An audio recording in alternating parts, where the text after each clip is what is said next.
Je me pose souvent la question au niveau politique, comment on a pu en arriver à un tel niveau de déliquescence? Un délit avec de l'essence? Oui, est-ce l'instabilité généralisée politique, la corruption systémique ou l'absence grandissante de légitimité du pouvoir qui ont mis le feu petit à petit à tous les points de connexion entre élite politique et population? Tout ça pour nous faire vivre une véritable descente aux enfers. Je me suis dit que générer des fonds de titrage par IA quand on parle de descente aux enfers, c'était de bonne loi. L'IA, un peu, ça va. Beaucoup, non, ça va pas.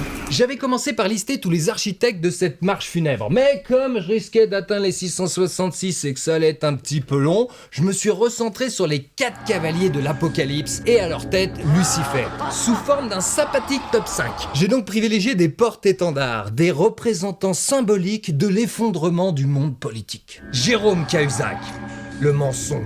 Les menteurs au sein de nos politiques sont sûrement légion, ça semble faire partie du métier. Mais oser démentir quand on est pris la main dans le sac en regardant droit dans les yeux un député, que dis-je, la France entière, ah non là c'est un cran au-dessus. Je n'ai pas, monsieur le député, je n'ai jamais eu de compte à l'étranger, ni maintenant, ni avant. 600 000 € sur un compte étranger, c'était peut-être rien pour lui, il avait peut-être oublié.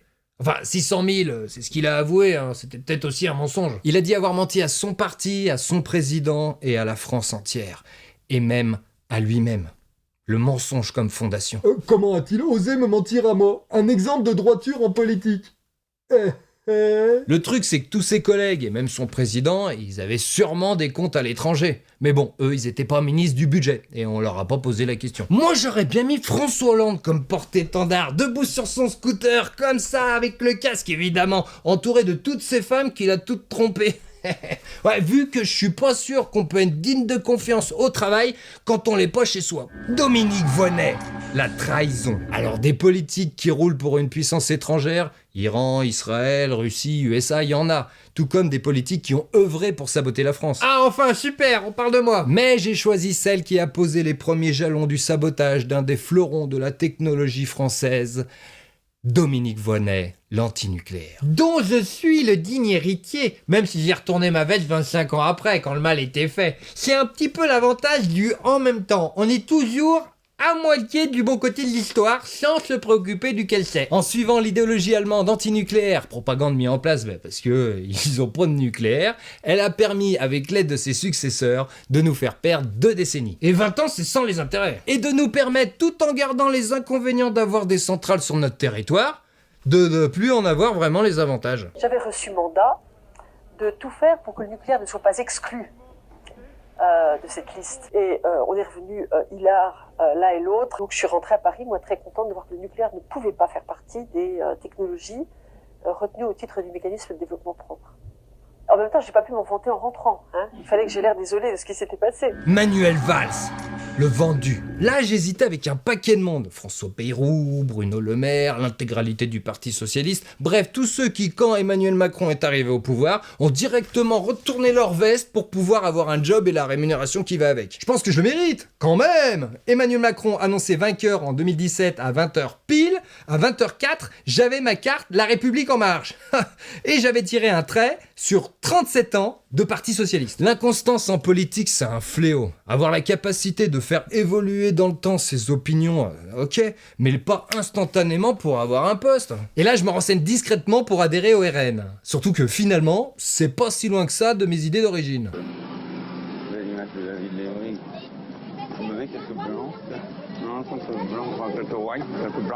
J'ai cité le Parti Socialiste parce qu'il a toujours été bourré de gens comme Laurent Fabius, recruté à sa sortie de l'ENA par le Parti Socialiste et ayant rejoint le parti plus par plan de carrière que par conviction politique. Eh, si le RPR avait fait une meilleure offre à l'époque, ça se trouve, le Laurent, il aurait pas fini avec du sang contaminé sur les mains. C'est pareil à droite, il y a recrutement, hein. Mais généralement, à l'époque, les mecs étaient déjà de droite avant de se faire recruter. Ils vont nous faire croire qu'après les mêmes années de lobotomie Sciences Po ENA, ils pensent pas tous pareil. On se croit au football, le gamin, il rêve de soleil et de sable fin.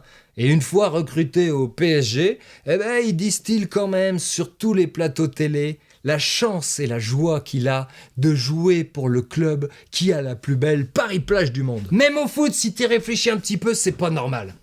Si t'enlèves la perversion du facteur capitalisme, est-ce que les joueurs ils resteraient pas tous dans leur ville de cœur? Ouais. Qui c'est qui reste faire chier à aller jouer dans un pays de merde et un club sans âme? Sérieux. Marlène Schiappa.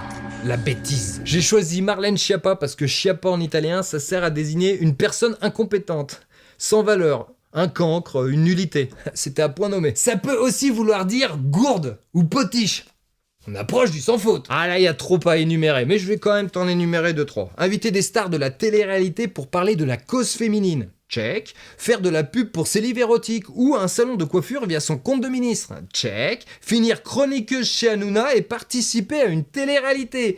Check aussi. Alors là, on a un symbole de la collusion entre télémarketing capitalotracté et politique. Chroniqueur chez Hanouna, t'avais aussi Roselyne Bachelot, Ségolène Royal et le dealer là, Louis Labrocante, Louis Boyard. Des politiques influenceurs, stars de la télé ou d'internet. Une suite logique dans un monde de merde, vous me direz. Ah, moi je t'avouerai, j'ai un petit faible pour un avenir fait de ministres TikTokers. Ah, ça serait pas bien grave si eux-mêmes n'étaient pas influencés, car influençables, par des propagandes qui font la loi du marché, dont on aimerait bien que nos politiques soient à la hauteur de pouvoir s'en détacher. C'est le capitalisme, c'est Monsieur Bolloré. Emmanuel Macron. Le typhon. Bon bah il nous fallait un champion, et depuis qu'il est là, rien ne va plus. Il a instauré une nouvelle ère qui suinte la chiasse en faisant toutes les merdes imaginables. Donc c'est moi le top 1. Il a encore gagné. J'aimerais remercier Brigitte, sans qui rien n'aurait été possible. Je vais pas les énumérer parce que déjà ce serait trop long, et aussi parce que j'en ai assez parlé dans un paquet de vidéos. Et si jamais vous n'arrivez pas à voir en quoi il a ruiné le pays et ses institutions, c'est peut-être que vous faites partie des 10% d'irréductibles macronistes. Enfin, 10%, peut-être pas pour longtemps. Jusqu'à 20h04 de la prochaine présidentielle.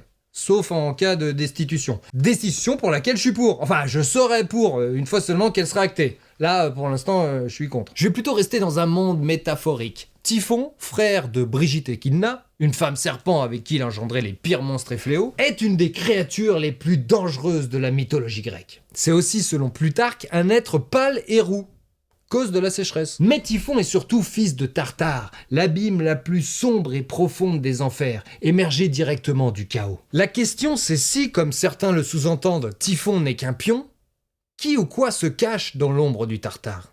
Comment tout gâcher en finissant par une métaphore qui pourrait être interprétée de manière complotiste?